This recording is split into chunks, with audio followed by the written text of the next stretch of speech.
My wife gave our daughter a terrible name without my consent. I legally changed it to something worse. My wife Ashley and I had agreed on the name Grace for our daughter ever since we found out we were having a girl. We'd picked it together after months of discussion, and both our families loved it.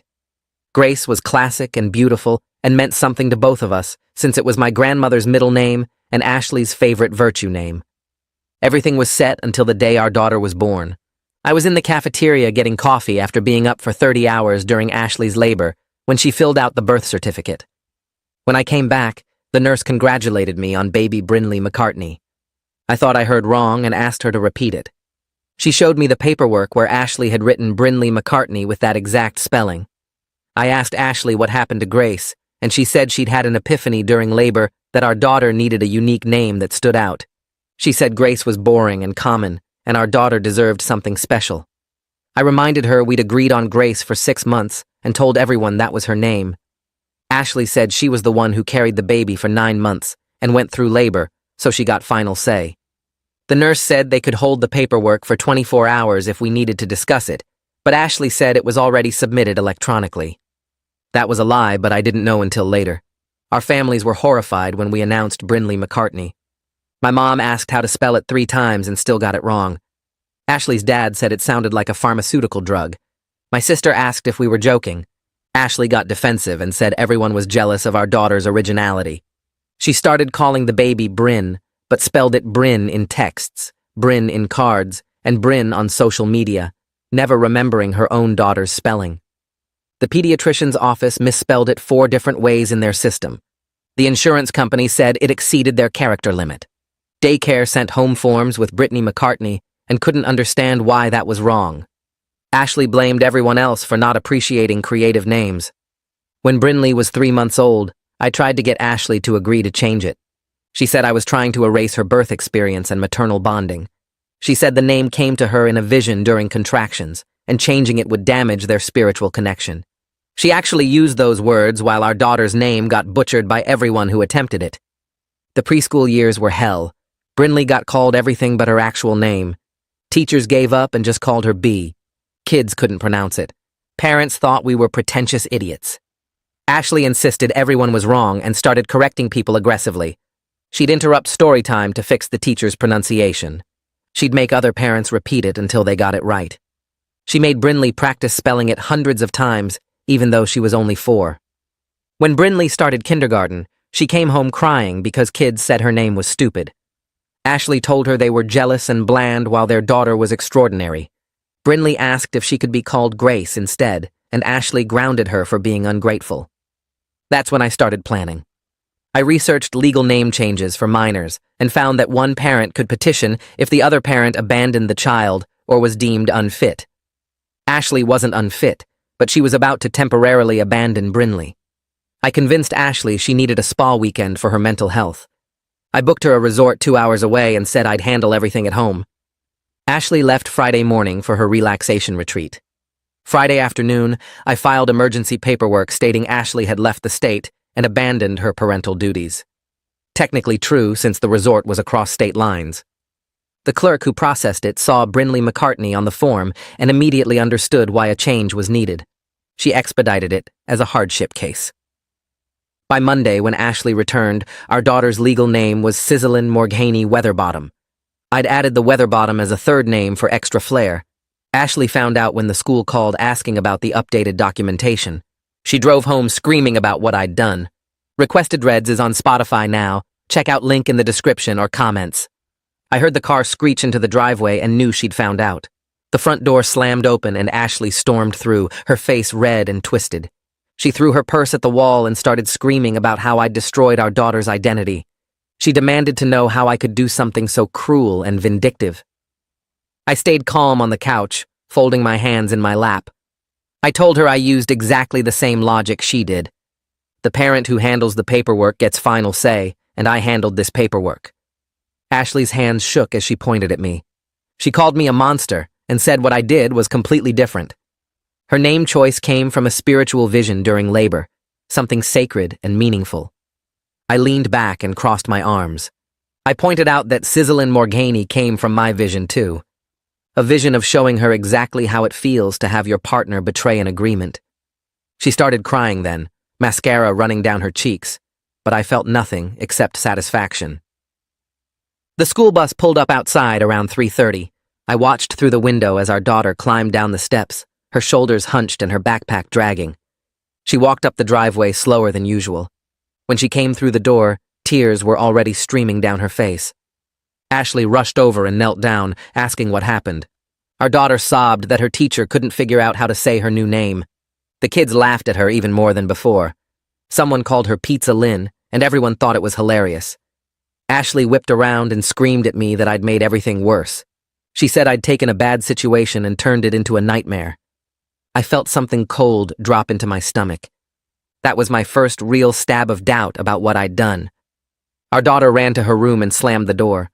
I sat there staring at my hands while Ashley paced back and forth, muttering about what a terrible person I was. I got up and went to my office. I closed the door and pulled out my phone. I called the county clerk's office and waited through 4 minutes of hold music. When someone finally answered, I asked about reversing a name change. The woman on the phone explained that Ashley could file her own petition to change it again. There was a pause. Then she asked if this was about the Sizzlin case from Friday. I said yes. Her voice changed, got quieter and uncomfortable. She said she didn't realize this was a marital dispute when she expedited my paperwork. If she'd known, she would have required both parents' signatures. I thanked her and hung up. I sat at my desk, feeling sick. A car pulled into the driveway around 6 that evening, then another car right behind it.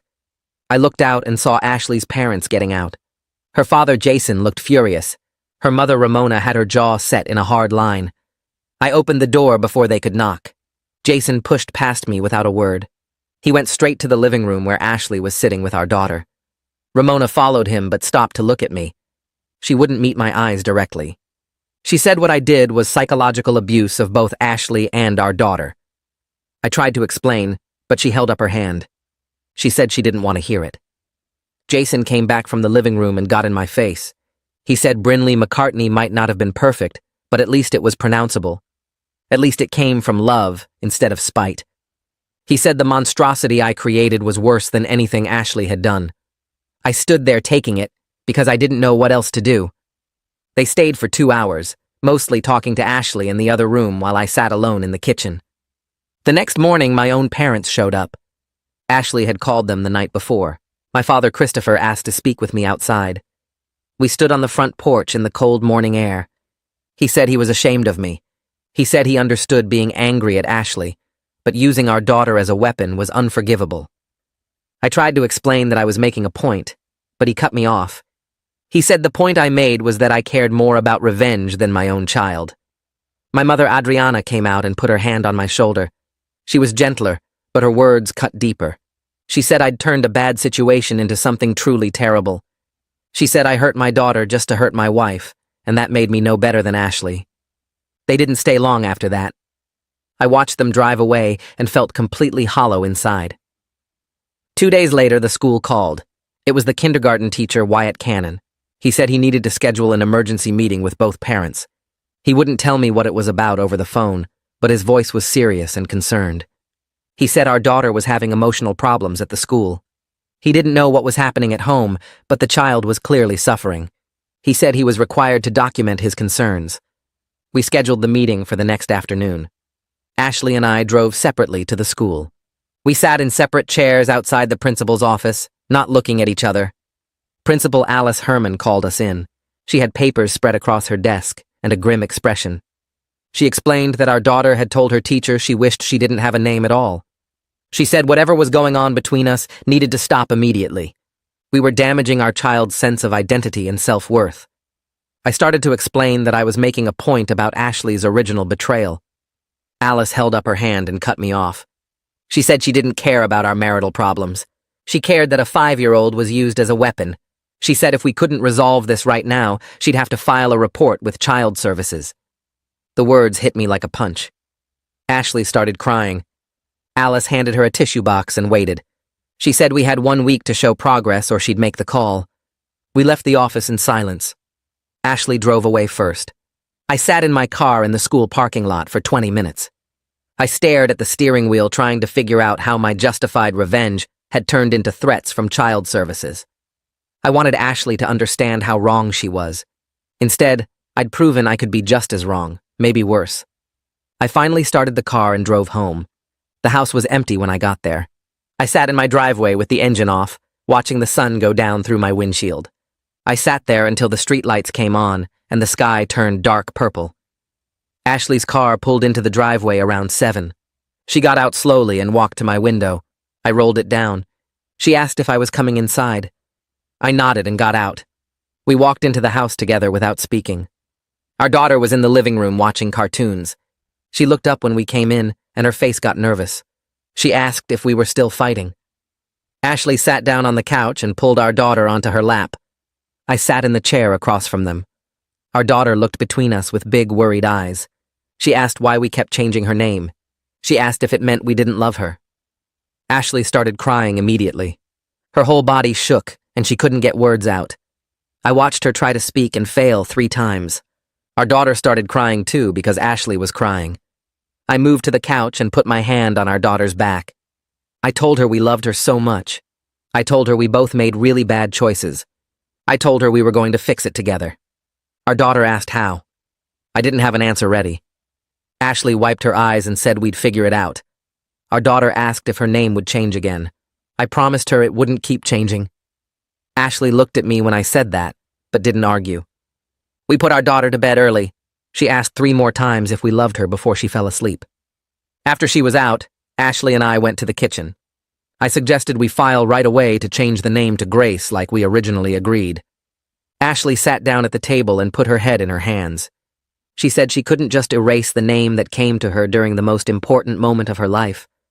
I reminded her that our daughter was suffering every single day. Ashley said she knew that, but Grace felt wrong now. She said too much had happened and we couldn't go backwards. I asked what she wanted then. She said she didn't know. We sat there in silence for 10 minutes.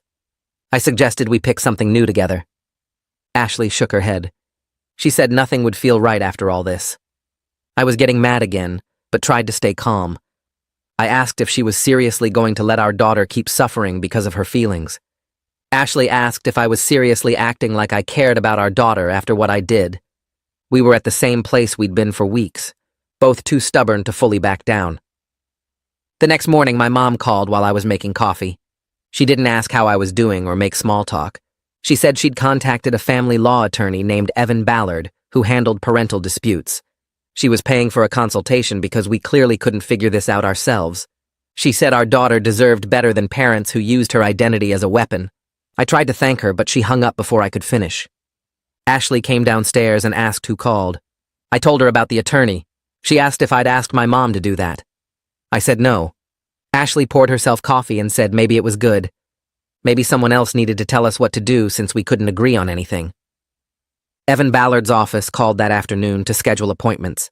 They wanted to meet with each of us separately first, and then together. Ashley went on Tuesday. I went on Wednesday. When I walked into his office on Thursday for the joint meeting, Ashley was already there sitting in a chair against the wall. Evan was behind his desk looking at papers. He was maybe 50 with gray hair and glasses. He didn't smile or shake our hands. He told us to sit. We sat in the 2 chairs facing his desk.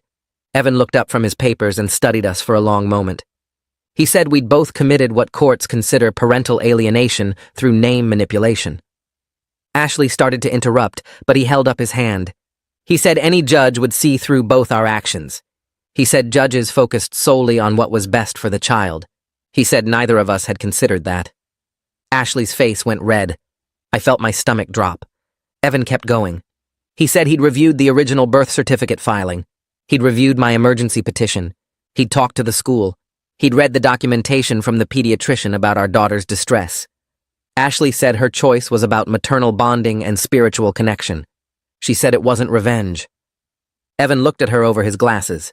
He said she made the change without consent, after explicitly agreeing otherwise. He said that was a unilateral decision that violated her husband's parental rights. Ashley tried to argue, but Evan cut her off. He turned to me. I said mine was about proving a point. Evan said proving points at your daughter's expense was exactly what bad parents do. He said I'd used my child as a weapon in a marital dispute. He said that was textbook parental alienation. I wanted to defend myself but couldn't find the words. Evan explained that my emergency petition would likely get thrown out. He said I'd filed it with false information. Ashley didn't actually abandon the child. She went to a spa for a weekend. He said the court would see right through that. But he said that didn't mean they'd automatically restore Brinley McCartney either. He documented all the problems that name caused. Teachers couldn't say it. Kids made fun of it. Our daughter came home crying about it multiple times.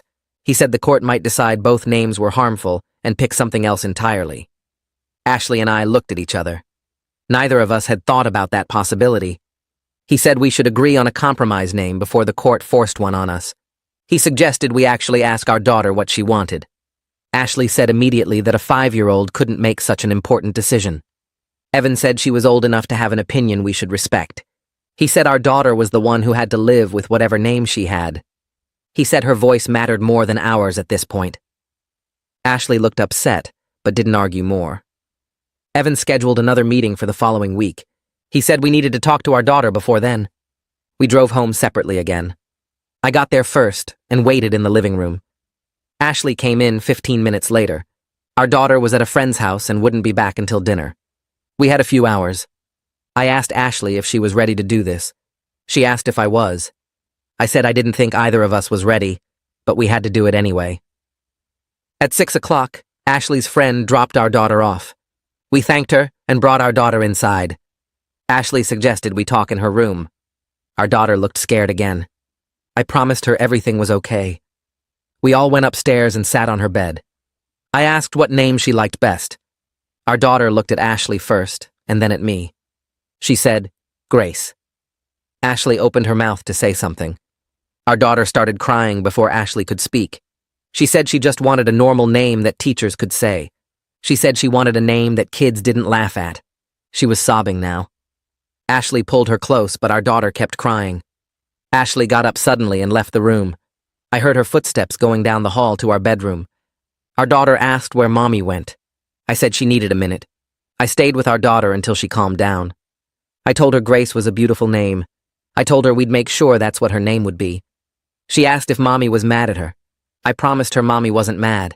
I said Mommy just had some big feelings to work through. Our daughter hugged me and said she loved us both. I told her we loved her too. I found Ashley in our bedroom sitting on the floor against the bed. She was crying hard. I sat down next to her. She said the name Grace didn't honor her birth experience. She said she'd never forget that moment when Brinley came to her. I felt torn between wanting to comfort her and being angry she was still focused on herself. I understood she had real feelings about this, but our daughter had real suffering because of it. Ashley said she knew she was being selfish. She said she couldn't help how she felt. I put my arm around her shoulders. I said our daughter's happiness mattered more than our egos or experiences. I said we needed to put her first for once. Ashley turned to look at me. She asked if I could really say I put our daughter first. She said I changed her name to something even worse out of spite. She asked how that was putting our daughter first. I didn't have a good answer. She was right. I'd made everything worse trying to prove my point. We sat there on the floor together, not saying anything for a long time. The next 3 days passed in tense silence between Ashley and me. We moved around each other like strangers sharing a house. Our daughter went to the school each morning with her impossible name still attached to her. She came home quieter each day. The first afternoon, she told us some kids were calling her Pizza Lynn. She tried to laugh about it, but her eyes were wet. Ashley started to say something about kids being creative, but stopped when she saw our daughter's face. The second day, our daughter ate dinner without talking. She pushed her food around her plate and asked to be excused early. Ashley and I sat at the table after she left and didn't look at each other. The third day, Wyatt sent home a note in our daughter's backpack. I found it when I was checking her homework folder. The note explained that other children had started using Pizza Lynn as a regular nickname. Our daughter wasn't responding to it or correcting them. She was spending recess alone instead of playing with the other kids. Wyatt wrote that he was concerned about her becoming withdrawn and isolated. He asked us to contact him to discuss the situation. I showed the note to Ashley without saying anything. She read it twice and set it down on the kitchen counter. Her hands were shaking. She walked out of the room and I heard our bedroom door close. I stood in the kitchen holding the note, and feeling the weight of what we'd both done to our daughter settling over me like something physical and heavy. Ashley came to me on the fourth morning. I was in the living room drinking coffee before work. She sat down on the couch across from me and folded her hands in her lap. She said she would agree to change the name to Grace. Her voice was quiet and flat. She said she had one condition. She wanted it legally documented that I admitted what I did was wrong and harmful. She wanted me to sign something official saying my actions hurt our daughter. I set down my coffee cup and looked at her. I said yes immediately. I told her I would sign anything she wanted if it meant our daughter could have a normal name and this nightmare could end. Ashley nodded and stood up. She said we should call Evan right away.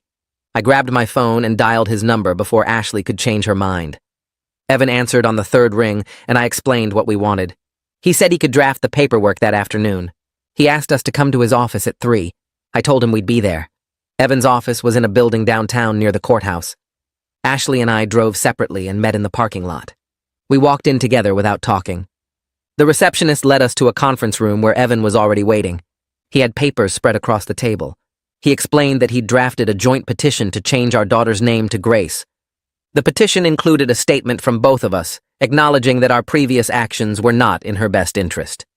He said we both needed to sign it, and he would file it with the court within hours. Ashley read through the statement first. Her eyes moved slowly over the words. She signed her name at the bottom and pushed the papers toward me. I read the part where I admitted that changing my daughter's name to Cizelyn Morgany Weatherbottom was harmful and done without proper consideration of her well-being. I signed my name next to Ashley's. Evan collected the papers and put them in a folder. He said he'd walk them over to the courthouse immediately. We thanked him and left. 2 days later, we got a letter from the court. The hearing was scheduled for 3 weeks out. Evan called to explain that 3 weeks was actually fast, given how backed up family court usually was. He said we were lucky to get a date that soon. The same day, another letter arrived from the school. The principal wrote that they would informally use Grace in the classroom while the legal name change was pending. They wanted to make the transition easier for our daughter. I showed the letter to Ashley and she nodded. She didn't say anything, but I saw relief in her face, mixed with something that looked like pain. Our daughter came home from the school the next day, talking more than she had in over a week. Her teacher had started calling her Grace that morning. The other kids heard it, and some of them started using Grace too. She told us about a girl named Olivia, who said Grace was a pretty name. Our daughter was excited in a way I hadn't seen since before I changed her name. She talked through dinner about Olivia and how they were going to play together at recess tomorrow. Ashley watched her with a strange expression. She smiled when our daughter looked at her, but when our daughter looked away, Ashley's face went tight and sad. I could see her struggling with something internal. After our daughter went to bed, Ashley sat on the couch, staring at nothing. I asked if she was okay. She said she was fine, but her voice said otherwise. I sat down next to her but didn't push. She would talk when she was ready, or she wouldn't. Ashley's mother, Ramona, showed up 3 days later without calling first. She came in and hugged our daughter, and then asked to speak with Ashley alone. They went into the kitchen, and I heard their voices, but couldn't make out words. After 20 minutes, they came back out. Ramona looked at me and said she needed to talk to me too. Ashley took our daughter upstairs to play. Ramona sat down and told me she'd been thinking about everything that happened. She said she'd initially supported Ashley's choice of Brinley because she wanted to support her daughter. But after seeing what it did to her granddaughter, she realized she'd been wrong. She said maternal bonding didn't mean imposing your will on your child. She told me that the best mothers listen to their children's needs even when it conflicts with their own desires or experiences. She said Ashley was struggling to let go of her vision of what motherhood should be, but she needed to let go for her daughter's sake. Ramona looked tired when she said it. She hugged me before she left and told me to take care of her girls. My father, Christopher, called the next evening. He asked me to come over to their house. I drove over after dinner and found both my parents waiting in their living room. My dad asked to see the signed admission of wrongdoing from the court petition. I showed him a copy Evan had given me. My father read it carefully and then set it down. He said at least I could recognize and acknowledge my mistakes. His voice was less harsh than it had been the last time we talked. He said that was more than a lot of men could do. But then he warned me that Ashley and I needed serious marriage counseling. He said the trust between us was completely broken. He could see it in how we acted around each other. He said marriages didn't survive that kind of damage without real work. My mother put her hand on my shoulder and said they would help however they could. But we had to be willing to do the hard work ourselves. Ashley and I started seeing a therapist the following week. Her name was Dr. Stewart, and her office was in a medical building near the hospital. The first session, she had us sit across from each other and asked us to explain what brought us in. Ashley talked first about the name situation and how it escalated. Then I explained my side. Dr. Stewart listened without interrupting. When we finished, she said something that surprised both of us. She said we both had serious control issues. She said we'd used our daughter to fight battles that were really about our marriage. The name conflict was just a symptom of deeper problems. She said the real issues were about respect and communication and shared decision-making. She told us those problems would destroy our family if we didn't address them. Ashley and I looked at each other. Neither of us had thought about it that way. Dr. Stewart gave us homework for the week. She wanted us to practice making small decisions together and respecting each other's input. She said we'd work up to bigger issues once we learned the basics. The next therapy session was harder. Dr. Stewart asked Ashley to explain why she changed the name from Grace to Brinley without my consent. Ashley was quiet for a long time. Then she said she felt powerless during her pregnancy and labor. She said everyone was telling her what to do and how to feel. She said choosing the name was her way of taking back control over her own experience. She admitted it wasn't really about the name itself. It was about proving she had power over something.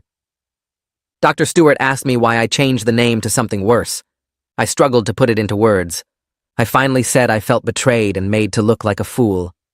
Ashley had humiliated me in front of our families, and I wanted her to feel as powerless as she'd made me feel. I said my revenge was about balancing the scales. Dr. Stewart wrote something in her notebook and looked up at us. She said we'd both prioritized our own feelings of power and control over our daughter's well-being. She said that pattern would destroy our family if we didn't change it fundamentally. She gave us exercises in collaborative decision-making. She said we needed to practice respecting each other's boundaries and actually listening instead of just waiting to respond. Ashley and I left that session feeling raw and exposed, but something had shifted between us. We'd both admitted the real reasons behind our actions. That honesty was painful, but it felt like maybe the start of something better. 3 weeks passed in a strange calm before the hearing date arrived. Ashley and I barely spoke except about basic logistics with our daughter. We moved around each other like strangers sharing a house. The morning of the court appearance, I put on my best suit, and Ashley wore a navy dress that made her look serious and responsible. Our daughter wore her favorite purple shirt with sparkles on it. Evan met us outside the courthouse and walked us through what would happen. He said the judge would likely ask our daughter questions directly, and we needed to let her answer honestly without coaching her. Ashley's hands shook as she held our daughter's hand walking up the courthouse steps. The courtroom was smaller than I expected, with wood paneling and fluorescent lights that buzzed. The judge was already seated when we entered. She was maybe 50, with gray hair pulled back and reading glasses perched on her nose. She looked up from the stack of papers in front of her, and her expression made my stomach drop. She looked tired and unimpressed, and like she'd seen every stupid thing parents could do to their kids. The bailiff called our case number, and Evan stood to present our joint petition. The judge held up one hand to stop him. She said she'd read all the documentation thoroughly and had some questions first. She looked directly at our daughter, who was sitting between Ashley and me in the front row. The judge asked her name in a gentle voice. Our daughter said her name was currently Sizzlin, but she didn't like it. The judge asked what name she wanted instead. Our daughter's voice was clear and steady when she said, Grace. She said she'd always wanted to be called Grace, like her great-grandmother. The judge nodded slowly and made a note on her papers. Then she looked at Ashley and me, and her expression hardened. She said she was approving the name change to Grace, effective immediately. She signed the order right there and handed it to the clerk. But then she started talking, and her voice was cold. She said she'd been a family court judge for 20 years and seen parents do terrible things to children. She said using a child's name as a weapon in a marital dispute was one of the cruelest things she'd encountered. She looked at Ashley and said choosing a name without the father's consent was wrong. She looked at me and said retaliating with an even worse name was worse. She said we'd both put our egos and our anger ahead of our daughter's well-being. She said our daughter had suffered real harm from our actions. She said she was ordering us both to complete a parenting course focused on child-centered decision-making.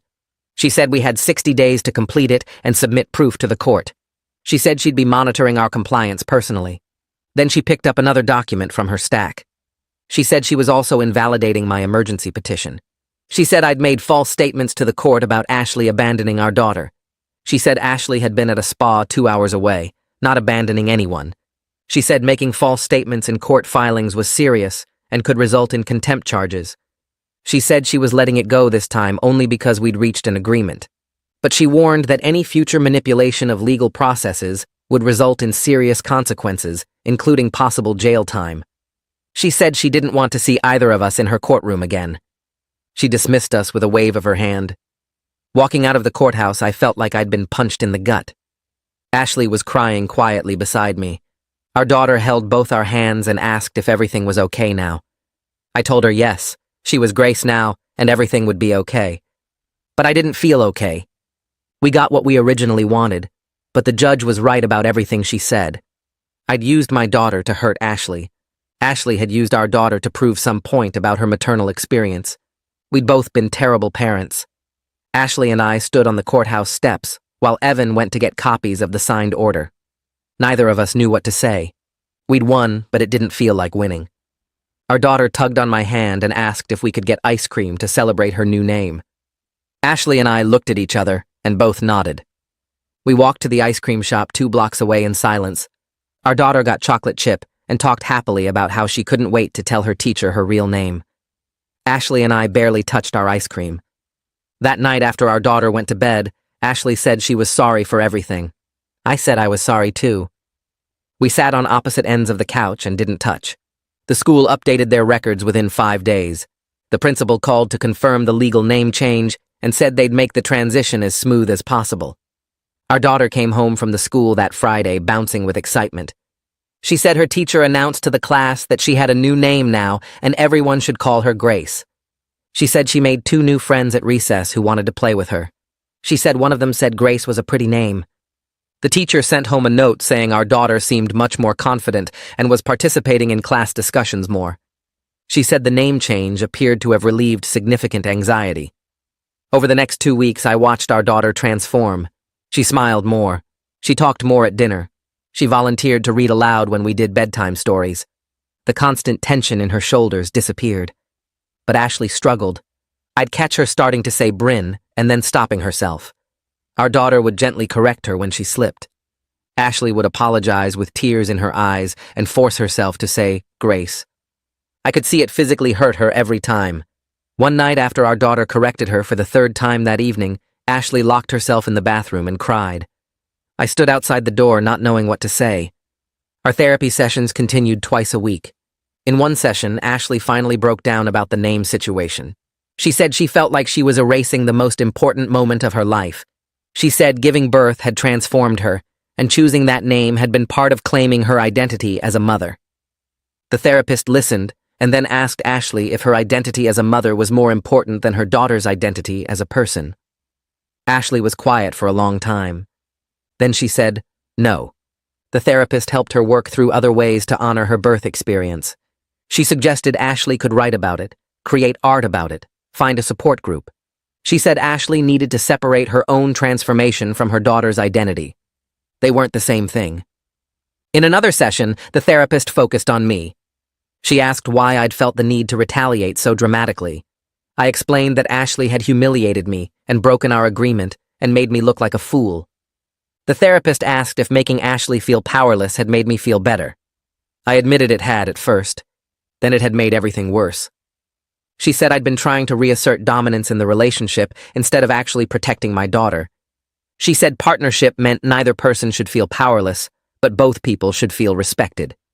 She said Ashley and I had both failed at that basic requirement. The parenting classes the judge ordered started 3 weeks after the hearing. They met Tuesday evenings at a community center. The first night, Ashley and I sat in folding chairs in a circle with 8 other parents. The instructor was a woman named Sandra, who'd been a social worker for 30 years. She didn't ask why we were court-ordered to be there. She just started teaching.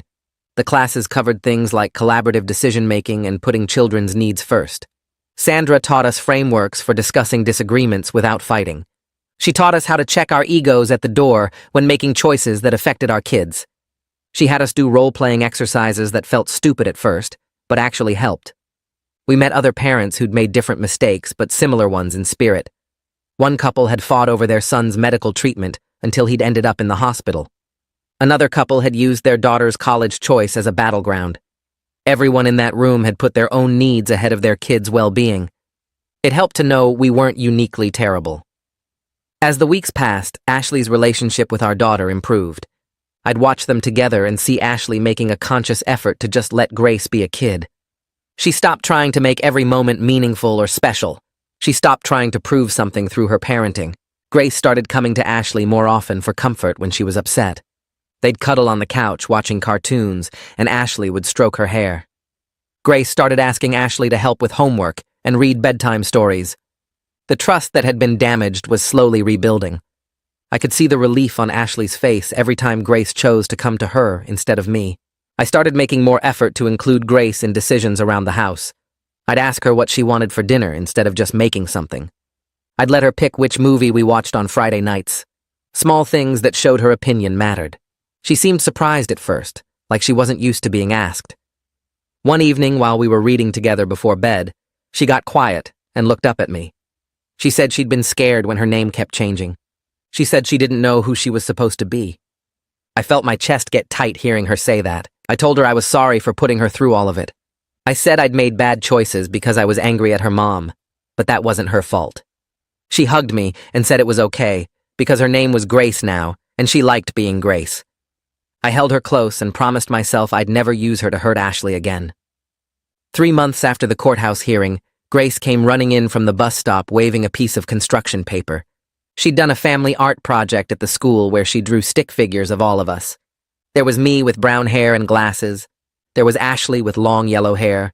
There was Grace herself in the middle holding both our hands. Under each person, she'd written our names in her careful kindergarten handwriting with some letters backwards.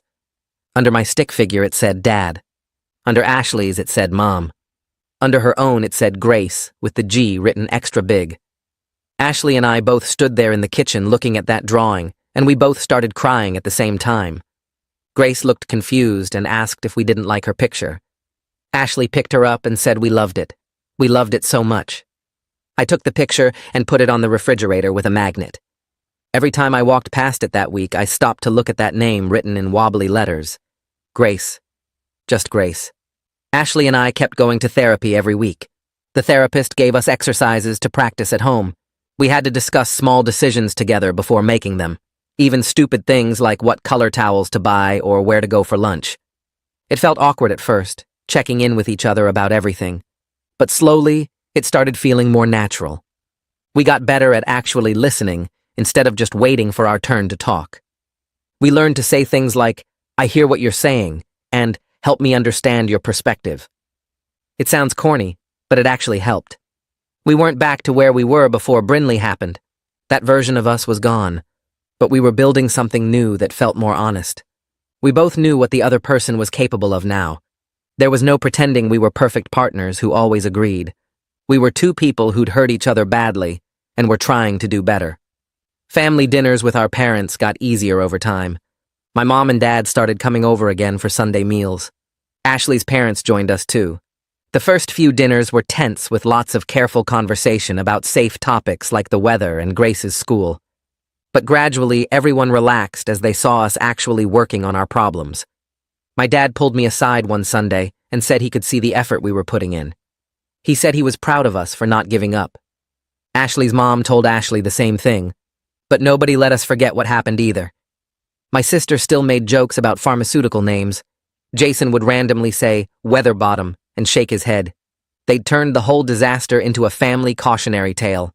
Whenever someone was about to make a unilateral decision about anything, someone else would say, "Remember the name situation," and everyone would laugh. It was embarrassing, but probably what we deserved. Parent-teacher conferences happened in November. Ashley and I sat together in the tiny kindergarten chairs while Wyatt stood by his desk with Grace's folder. He said she'd made remarkable progress both in her schoolwork and with making friends. He said she was participating more in class and seemed much happier. He showed us her reading scores, which had jumped up significantly. He said she was one of the top readers in the class now. He was diplomatic and never mentioned the earlier problems with her name, or the crying, or the isolation. But we could see the relief on his face that the situation had resolved. He probably thought we were the worst parents he'd dealt with in his career. After the conference, we thanked him for his patience, and he just nodded and said, "Grace was a wonderful kid." Walking out to the parking lot, Ashley grabbed my hand and squeezed it. We both knew how close we'd come to really damaging our daughter.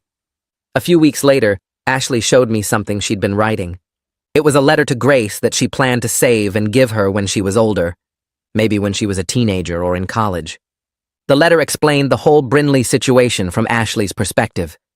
She wrote about feeling powerless during pregnancy and labor. She wrote about wanting to make one decision that was entirely hers. She wrote about the vision she'd had during contractions and how real it felt at the time. But then she apologized for not thinking about what Grace would have to live with. She apologized for prioritizing her own feelings over Grace's actual life. She apologized for the years of struggle and embarrassment. The letter was honest and painful to read. Ashley cried while I read it. When I finished, I told her it was good that she'd written it down. I told her it helped me understand her thinking better, even though I still thought she'd been wrong. She said she knew she'd been wrong now. She said she just needed Grace to know someday that it came from a real place, not from cruelty. That conversation made me realize I needed to write my own letter. I spent a week working on it at night after everyone went to bed. I wrote to Grace about the sizzling revenge and why I'd done it. I explained how angry and humiliated I'd felt when Ashley changed her name without asking me. I explained how I'd wanted Ashley to feel that same powerlessness. But then I wrote about what I'd learned since then. I wrote about anger and control and how you can hurt people you love when you're trying to prove a point. I wrote about using her as a weapon and how wrong that was. I wrote about all the ways I'd failed her as a father during those months. I apologized for adding to her pain instead of protecting her from it. Reading these letters to each other in therapy became a turning point. Our therapist had us sit facing each other and read them out loud. Ashley cried through mine. I cried through hers. When we finished, the therapist said this was the first time we'd both fully acknowledged the damage we'd caused. She said that acknowledgement was necessary before we could really move forward. The therapist said we'd made significant progress over the past few months. She said the work we'd done on communication and collaborative decision-making was impressive. But then she warned us that the patterns we'd fallen into could come back under stress. She said unilateral decisions, using Grace as a weapon, prioritizing our egos over our family. These were patterns that felt natural to us now. She said we'd need to actively fight against them, especially when things got hard. She recommended we keep coming to therapy even after we felt fixed. She said maintenance was just as important as repair. Ashley and I agreed immediately. We both knew how close we'd come to destroying everything. We weren't going to risk falling back into old habits just because things felt better now. That evening at home, Ashley and I sat at the kitchen table and came up with a new family rule. We wrote it down on a piece of paper in big letters. Any major decision affecting Grace requires both parents to agree. If we can't agree, we table it until we find a compromise.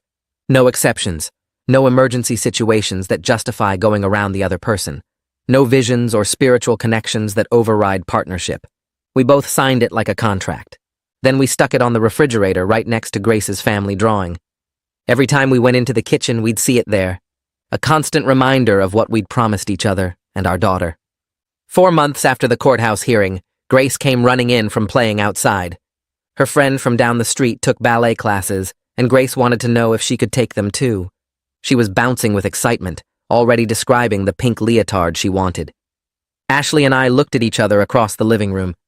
I could see we were both thinking the same thing. This was exactly the kind of moment where we used to make unilateral decisions.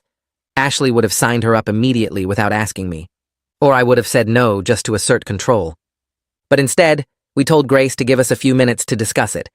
We went into the kitchen together and talked through the logistics, the cost, the schedule, whether we could make it work with everything else. We both shared our thoughts. We both listened. Then we went back to Grace together and told her yes, ballet sounded great. We'd look into classes this week. Grace squealed and hugged us both. It was such a small moment, but it felt huge. We'd actually done it right. The parenting class graduation ceremony took place in a bland community center room with folding chairs and a table of cookies that looked homemade but tasted store-bought. Ashley and I sat through presentations from other parents about their growth journeys, each one more awkward than the last. A dad talked about learning to validate his teenage daughter's feelings instead of dismissing them. A mom cried while describing how she'd stopped using guilt as a parenting tool. When our turn came, the instructor called us up together and handed us matching certificates printed on heavy cream-colored paper. Ashley held hers carefully like it actually meant something. I folded mine in half to fit in my jacket pocket. The instructor congratulated us on completing the program and said she'd seen real change in how we communicated during group sessions. Ashley thanked her genuinely, while I nodded and tried to look appropriately grateful. Driving home separately, I thought about how silly the whole ceremony felt, but also how it marked something real. We'd shown up every week for 8 weeks and actually done the work instead of just going through the motions.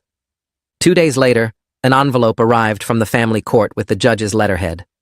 I opened it standing in the kitchen while Ashley watched from the doorway.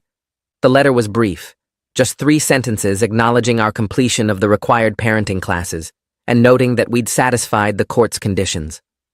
The final sentence said the judge hoped our family would continue to thrive and wished us well. Ashley asked to read it, and I handed it over. She read it twice, then carefully folded it and put it back in the envelope. Grace's 6th birthday party happened on a Saturday afternoon in our backyard with balloons tied to the fence and a princess cake from the bakery she'd picked out herself. Both sets of grandparents arrived within minutes of each other, my parents bringing a wrapped present the size of a small refrigerator, and Ashley's parents carrying a gift bag stuffed with tissue paper. My mom hugged Grace and asked what the birthday girl wanted to do first. Ashley's dad, Jason, helped me set up the folding tables, while Ramona arranged the paper plates and napkins in neat stacks. My sister showed up with her kids, and suddenly the yard filled with children running and screaming in that specific pitch that makes adults wince. Nobody mentioned Brinley or Sizzlin or the months of chaos that had preceded this moment. My dad asked Grace about first grade starting in the fall, and she told him about her new backpack with sparkles. Ramona complimented the cake and asked Ashley where she'd ordered it from.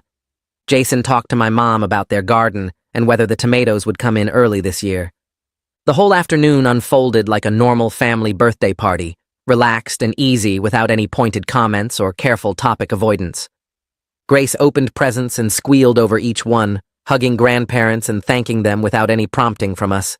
We sang happy birthday while she made a wish and blew out 6 candles in one breath. Ashley and I stood next to each other taking photos, and our hands brushed together when we both reached for the cake knife. She smiled at me, and I smiled back, and it felt completely natural. That evening, after everyone left and Grace was in bed, Ashley found me in the living room putting away the leftover decorations. She sat down on the couch and said she'd been thinking about something. I waited for her to continue, folding a tablecloth into increasingly messy squares. She said she wanted us to have another child. The words came out quickly like she'd been practicing them. She said she wanted a chance to do it right this time, with collaboration and respect from the very beginning. I stopped folding and looked at her. My first reaction was panic, because the last pregnancy had nearly destroyed our marriage and resulted in years of name warfare. But I could see she was serious and had thought about this carefully. I said I was hesitant given everything we'd been through. She nodded and said she understood completely, that she'd be hesitant too if she were me. Then she said we should discuss it in therapy first, before making any decisions. I agreed immediately because that felt like exactly the right approach. We sat quietly for a minute, and then Ashley said she knew it was a lot to think about, and we didn't need to decide anything tonight. I thanked her for bringing it up as a discussion instead of a decision, and she said that was the whole point of everything we'd learned. The following week in therapy, we brought up Ashley's suggestion about having another baby. Our therapist listened carefully while we explained our different reactions and concerns. She asked what had prompted Ashley to think about this now. Ashley said watching Grace thrive, as Grace had made her realize how much she'd let her own needs override her daughter's well-being before. She said she wanted another chance to be a better mother from the start. The therapist asked what my concerns were, and I said honestly that I was scared we'd fall back into old patterns under the stress of pregnancy and a newborn. The therapist nodded and said both perspectives made complete sense. She pulled out a notepad and started making a list of the growth we'd made over the past months. Better communication, collaborative decision-making, putting Grace's needs first, recognizing our control issues, respecting each other's boundaries. Then she made another list of work still ahead.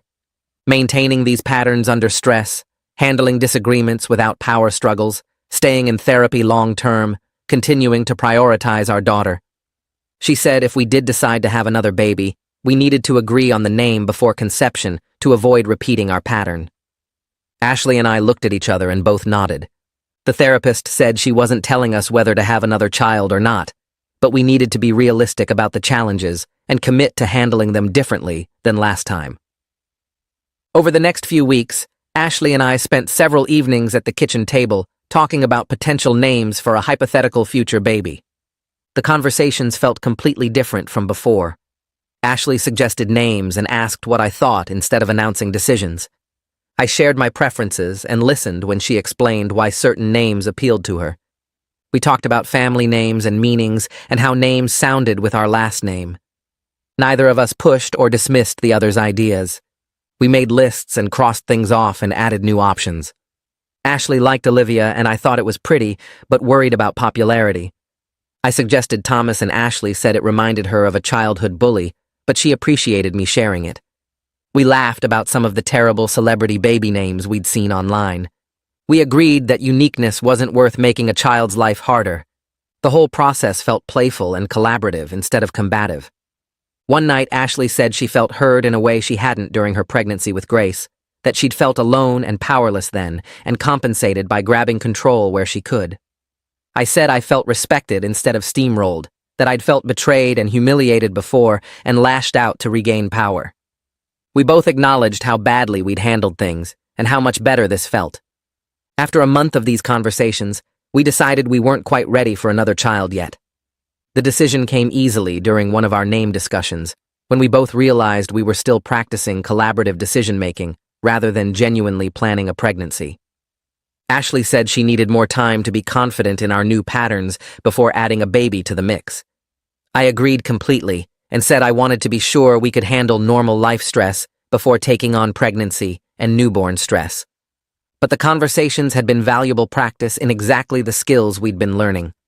We'd listened to each other, found common ground, respected boundaries, and made a joint decision without either of us feeling overruled or dismissed. Our therapist said this was exactly the kind of work that would serve us well, whether we eventually had another child or not. She said collaborative decision-making was a skill that required constant practice, and we'd use these conversations to strengthen that skill. Grace started first grade in September at the same elementary school where she'd attended kindergarten. I filled out the enrollment paperwork with her legal name, Grace, written clearly in every blank. The school had no record anywhere of Brinley McCartney or Sizzlin Morghaney. Her new teacher had no idea about the chaos that had preceded this fresh start. At the first parent-teacher conference in October, the teacher told us Grace was confident and well-adjusted, participating eagerly in class and making friends easily. She said Grace seemed comfortable with herself and secure in her identity, showing none of the anxiety or withdrawal that sometimes appeared in first graders. Ashley and I thanked her and didn't mention that a year ago, our daughter had been falling apart under the weight of an impossible name. Walking to our car after the conference, Ashley said she was grateful Grace would never remember the worst of what we'd put her through. I said I was grateful too, but also thought we shouldn't forget it ourselves, that remembering our mistakes would help us avoid repeating them. Ashley and I celebrated our anniversary in November with a quiet dinner at home after Grace went to bed. We ordered takeout from the restaurant where we'd had our first date and ate at the kitchen table with candles Ashley found in the back of a drawer. We talked about how close we'd come to destroying our marriage over names and control and ego. Ashley said there were months when she genuinely thought we might not make it, when the anger and betrayal felt too big to overcome. I admitted I'd felt the same way, that I'd wondered if we'd damaged things beyond repair. But we'd both chosen to do the hard work instead of giving up or staying stuck in our patterns. We renewed our commitment to each other, and to Grace, right there at the kitchen table with cold Chinese food and half-melted candles. We promised to keep going to therapy and working on communication and putting our family before our individual needs to be right or in control. Ashley reached across the table and took my hand and said she was proud of us for getting here. I squeezed her hand back and said I was proud of us too. A few days later, I got an email from Evan Ballard asking how our family was doing. He said he liked to check in with former clients when their cases had been particularly contentious to see if the resolutions held up. I wrote back immediately with genuine gratitude for his blunt honesty during our consultation. I told him we'd completed the parenting classes, rebuilt our marriage through therapy, and our daughter was thriving with her name Grace. I said his refusal to take sides and his insistence that we'd both been wrong had forced us to face what we were really doing to our daughter. Evan replied within an hour, saying he was glad we'd taken it seriously, because many couples in similar situations didn't. He said too often parents got stuck defending their positions and forgot that family court existed to protect children, not validate adult egos. He said he was happy to hear Grace was doing well and wished our family continued success. One afternoon in early December, Grace came home from the school and asked why her name used to be different. She'd found an old envelope in the recycling bin addressed to Brinley and wanted to know who that was. Ashley and I looked at each other, and I could see we were both thinking the same thing. We'd known this conversation would come eventually. We sat down with Grace at the kitchen table, and I started by saying that when she was born, her mom and I had made some mistakes about her name. Ashley took over and explained in simple terms that we'd both chosen names without talking to each other first, and that had caused problems. I said we'd learned that parents need to work together and listen to each other, and most importantly, listen to their kids. Grace asked if Brinley was her real name before, and Ashley said yes, for a little while, but now her real name was Grace, and that's what it would stay. Grace thought about this for a minute, then said, "Everyone makes mistakes, and it was okay, because we'd fixed it." Ashley and I both felt our throats tighten at how easily she was accepted our explanation. Grace asked if she could go play now, and we said yes. She ran off to her room, leaving us sitting at the table feeling both reassured and humbled by her simple forgiveness.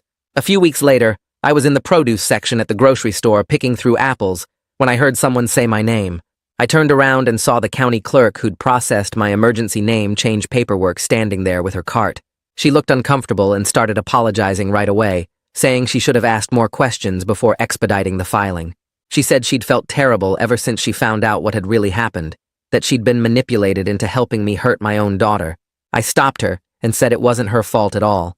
I told her I'd deliberately misled her about the situation and taken advantage of the system, and I was the one who owed her an apology. She seemed surprised but relieved, and we talked for a few more minutes about how Grace was doing now. I showed her a recent photo on my phone of Grace smiling at her ballet recital, and the clerk said she was glad everything worked out. After we said goodbye, I stood there holding my bag of apples, feeling grateful that even strangers who'd been caught up in my mess were willing to forgive. That same week, Ashley surprised me by asking if I could help her with something in the living room. She'd taken the picture Grace drew of our family at the school and bought a nice frame for it. We hung it together on the wall near the couch where we'd see it every day. Ashley said she wanted it there as a reminder of what actually mattered, not our egos or our need to be right, but Grace and our family. Over the following weeks, whenever Ashley or I started falling into our old patterns of arguing or trying to control things, one of us would point at that picture, and we'd both stop and reset. It became our signal to each other that we were slipping back into bad habits, and seeing Grace's careful drawing of the three of us holding hands always brought us back to what we were supposed to be protecting. In February, our couples therapist told us she thought we could move to monthly sessions instead of weekly ones. Ashley and I looked at each other with genuine surprise because it felt like a huge milestone we hadn't seen coming. The therapist said we'd made real progress in communication and collaborative decision-making, and she was proud of the work we'd done. She reminded us that maintaining a healthy relationship required ongoing effort, though, not just crisis intervention when things got bad. She said couples who stopped working on their relationship after therapy often slid back into old patterns within a year or two. Ashley and I both committed right there to continuing the work, even after therapy ended completely, to keep checking in with each other and prioritizing our family over our individual needs to be right. A full year after the courthouse hearing where Grace officially became Grace, our family was in a genuinely good place. Not perfect, because we still had disagreements and tough days, but we were honest with each other now and respectful in ways we'd never been before. Grace was thriving as Grace, making friends easily and loving first grade without any anxiety about her name. Ashley and I had rebuilt trust through consistent effort and thousands of small choices to communicate instead of control. We'd learned the hard way that our daughter's well-being had to come before our egos every single time, no exceptions. The scars from our name war were still there, and probably always would be, but they'd become reminders of hard lessons we'd actually learned, rather than open wounds that kept hurting us. We were better parents and better partners, because we'd faced what we'd done to Grace and chosen to change, instead of staying stuck in our patterns of blame and revenge.